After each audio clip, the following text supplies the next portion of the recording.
საქართველოს რეგიონული განვითარების მინისტრმა კახაბერ გულედანმა კახეთის მხარეში ახლა დანიშნული სახელმწიფო რწმუნებული პლატონ კალმახელიძე რეგიონის მუნიციპალიტეტების მერებსა და საკრებულოების თავმჯდომარეებს წარუდგინა.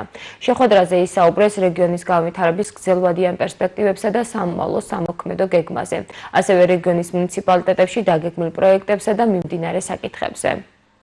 მადლობა მინდა გადაუხადო საქართველოს პრემიერ-მინისტრს გამოცხადებული ნდობისთვის, ასევე დიდი მადლობა რეგიონული განვითარების მინისტრ ბატონ კახა გულედანს.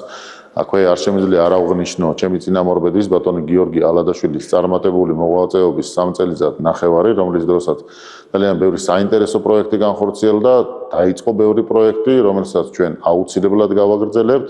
გვექნება კოორდინირებული მუშაობა როგორც ადგილობრივ ხელისუფლებასთან, ასევე ცენტრალურ მთავრობასთან, რა თქმა უნდა, მჭიდრო ურთიერთობა გვექნება ადგილობრივ მოსახლეობასთან, რადგან მათგან მოვისმინოთ პირველ რიგში საჭიროებები და ამ საჭიროების მიხედვით დავგეგმოთ გადაჭრის გზები, რაც საბოლოო ჯამში მოგცემს საშუალებას, რომ კიდევ უფრო მეტად განვავითაროთ ჩვენი რეგიონის ეკონომიკა, კიდევ უფრო მეტად სასიამოვნო გავხადოთ საცხოვრებელი გარემო ჩვენი მოსახლეობისთვის და საბოლოო ჯამში ჩვენი რეგიონის განვითარება ახალ ეტაპზე გადავიყვანოთ.